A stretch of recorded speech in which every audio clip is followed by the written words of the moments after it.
Hello friends, कैसे हो आप सब लोग? अच्छे होंगे, स्वस्थ होंगे और अपने अपने घरों में मस्त होंगे। मैं प्रीति शर्मा आपके अपने चैनल में स्वागत करती हूँ। अभिनंदन।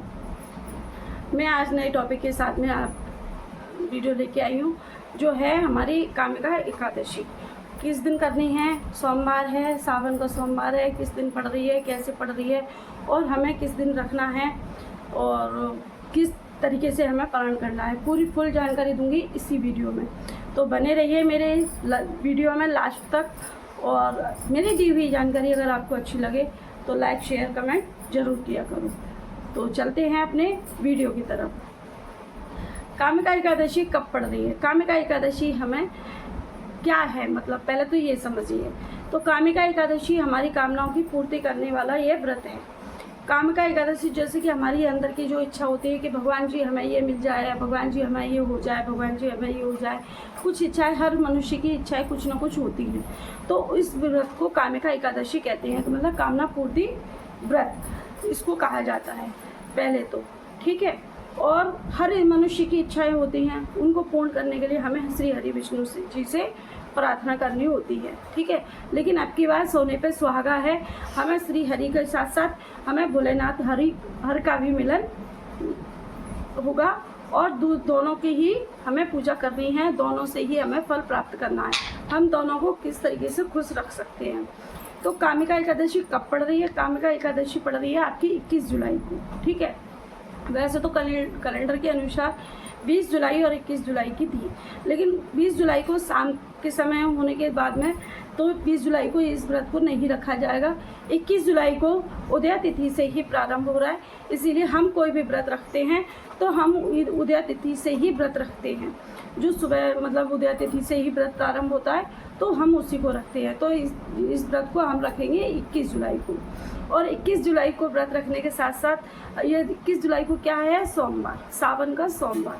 तो हमें दोगुना फल प्राप्त होगा और कही जाए तो सोने पे सुहागा है कि हम अच्छे से मतलब श्री हरि विष्णु जी से भी प्रार्थना कर सकते हैं और भोलेनाथ जी से भी प्रार्थना कर सकते हैं। हम दोनों का ही आशीर्वाद ले सकते हैं। तो हमें पूजा पाठ किस तरीके से करना है, व्रत कैसे रखना है, इस चीज़ की हम जानकारी के बात कर लेते हैं। तो हमें व्रत कब रखना है? 21 जुलाई को, दिन है सोमवार। बात कर लेते हैं तुलसी पत्र की। तुलसी पत्र जो मतलब हमें तोड़ना है तो वो हमें किस दिन तोड़ना है? तुलसी पत्र हमें शनिवार को ही तोड़ के रख लेना है फ्रेंड्स, क्योंकि इतवार को, रविवार के दिन आप सभी लोग जानते हो कि ना तो जल देते हैं और ना तुलसी जी को छेड़छाड़, मतलब ना जल देते हैं ना तुलसी पत्र तोड़ते हैं। ये बात तो आप सभी लोग जानते हो।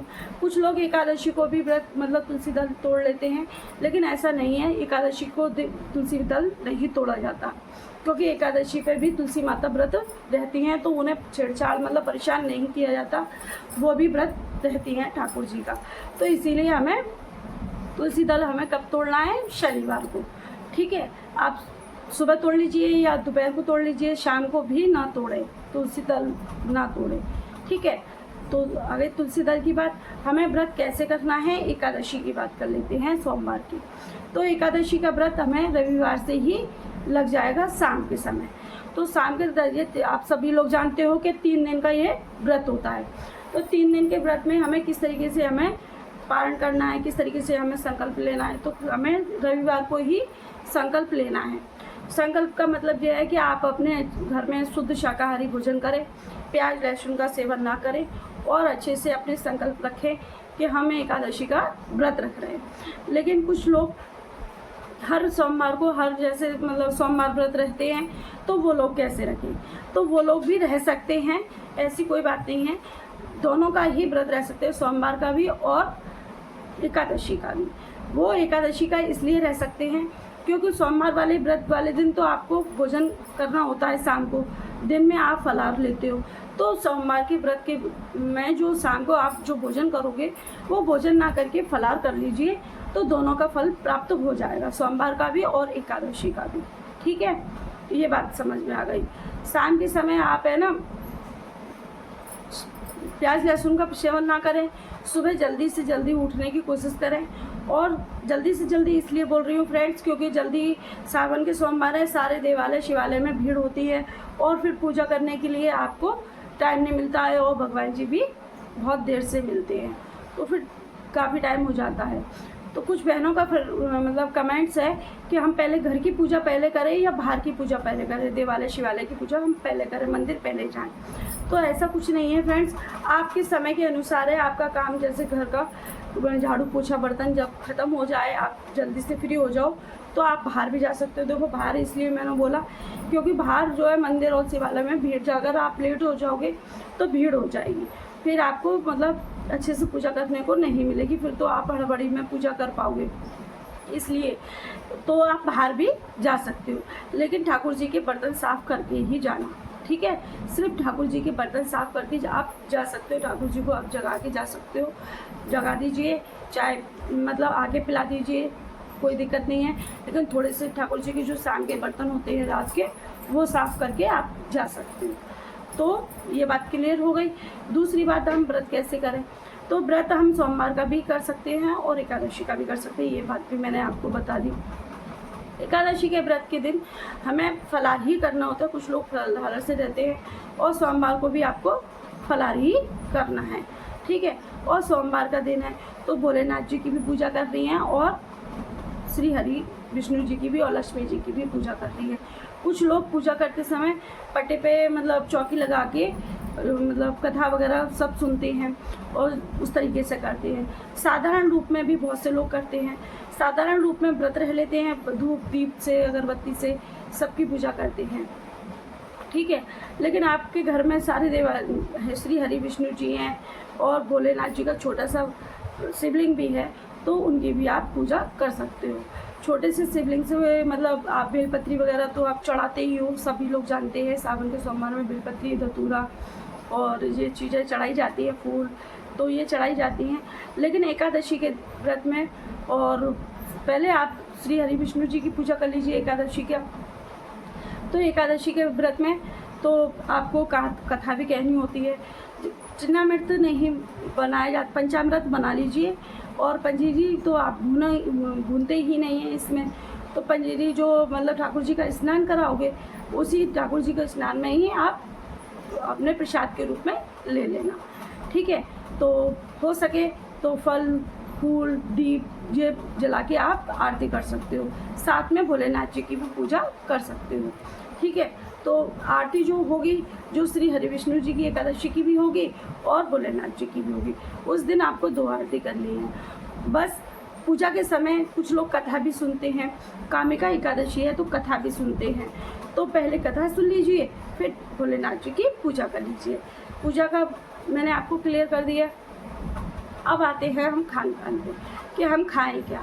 तो हम बहुत से लोग जो है पूजा जल्दी कर लोगे तो फिर आपको जैसे कि बहुत से लोगों की तबीयत ख़राब होती है, किसी को थायराइड बीपी और शुगर जैसी वो होती है, दवाइयाँ मेडिसिन वगैरह लेनी होती हैं, तो आप जल्दी से जल्दी पूजा कर लीजिए, चाय वगैरह पी लीजिए, फलाहार कर लीजिए, फल फ्रूट वगैरह जो खा लीजिए। लेकिन ठाकुर जी को भोग लगाने के बाद में, भोलेनाथ जी को भोग लगाने के बाद में, ठीक है, जब खा सकते हो आप खाने पीने में। शाम को आपको फलाहार, जैसे जो लोग एकादशी का व्रत रहते हैं वो लोग तो मतलब शाम को फलाहार ही करेंगे, भोजन नहीं ग्रहण करेंगे, है ना। और जो लोग सिर्फ सोमवार का व्रत रहते हैं, बहुत से लोग का एकादशी का व्रत नहीं रहते हैं, तो वो लोग अपना भोजन कर सकते हैं, कोई दिक्कत नहीं है, कोई परेशानी नहीं है। जिन लोगों ने अगर कामिका एकादशी, कुछ लोग कामिका एकादशी से ये व्रत उठाना चाहते हैं, तो फ्रेंड्स इस कामिका एकादशी से आप व्रत नहीं उठा सकते। और इस मतलब उठाने को तो यह है कि शुभ माना जाता है, कुछ परिवारों में उठा सकते हैं, कुछ बहनें मतलब ये व्रत करना चाहती हैं, तो अभी रहने दीजिए। अभी जब कार्तिक की एकादशी आएगी या मतलब आगे जो एकादशी आएगी, जब आप उठा लीजिएगा, ठीक है। तो अभी भोलेनाथ जी की भक्ति में ही ध्यान लगाइए, भोलेनाथ जी की सेवा ही अर्चना कर लीजिए। अभी 1 महीने आप छोड़ दीजिए। जो लोग पहले से रहते हुए आ रहे हैं वो लोग इस व्रत को तो अवश्य ही करेंगे। तो ये बात भी क्लियर हो गई। शाम को सुबह हमें सूर्य को अर्घ जरूर देना है, ठीक है। सूर्य को शाम को मतलब सुबह जो हम मंदिर से आएंगे तो हम सूर्य देवता को अर्घ देंगे, ठीक है। ये बात भी क्लियर हो गई। एकादशी के दिन हमें क्या करते हैं क्या नहीं करते हैं, और सोमवार भी है। तो एकादशी के दिन फ्रेंड्स दिन में आप ना सोएं, ठीक है, दिन में नहीं सोया जाता है।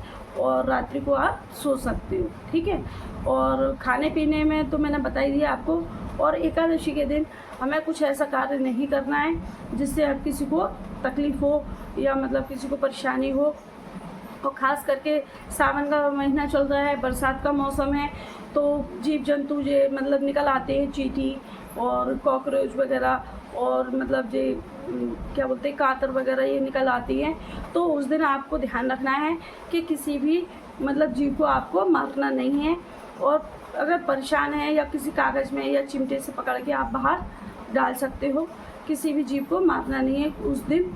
और सोमवार के दिन ध्यान रखना है, एकादशी भी है और सोमवार भी है, ठीक है। जीव जंतु को नहीं मारना है, किसी को कष्ट नहीं पहुंचाना है, ये बात भी क्लियर हो गई। दूसरी बात है हमारी कि हम एकादशी के व्रत के दिन हम क्या कर सकते हैं। और सारी चीज़ें खाओ, कोई दिक्कत नहीं है, लेकिन हमें दूध उस दिन नहीं पीना है, दूध से बनी हुई सामग्री मतलब नहीं खानी है, ठीक है, सोमवार वाले दिन। ये इस चीज़ का बहुत ध्यान रखना फ्रेंड्स। दूसरे दिन हम पारायण कितने बजे करें, कैसे करें, तो दूसरे दिन जो हम पारायण करेंगे तो वो तो मैं अपनी वीडियो में पहले भी बता चुकी हूँ आपको फ्रेंड्स कि मतलब हमें पहले खीर का भोजन, खीर बनाते हैं, चावल का दाना हो या चावल से ही अपना व्रत खोलते हैं, ठीक है। दान दक्षिणा की बात करें, आपकी श्रद्धा के अनुसार है, आपकी लिमिट के अनुसार है कि आप कितना मतलब दान दे सकते हो। कुछ नहीं है तो दक्षिणा स्वरूप आप 10 या 11 या 20 जो भी है आप दे सकते हो। कहते हैं अन्न का दान सबसे बड़ा दान होता है। आप भोजन की थाली लगाकर पंडित जी या मंदिर या देवालय शिवालय में भी दे सकते हो आप, ठीक है। तो दान दक्षिणा का हो गया और सभी चीज़ें मैंने आपको क्लियर कर दी है। कुछ भी अगर डाउट हो तो आप मेरे से कमेंट्स बॉक्स में पूछ सकते हो।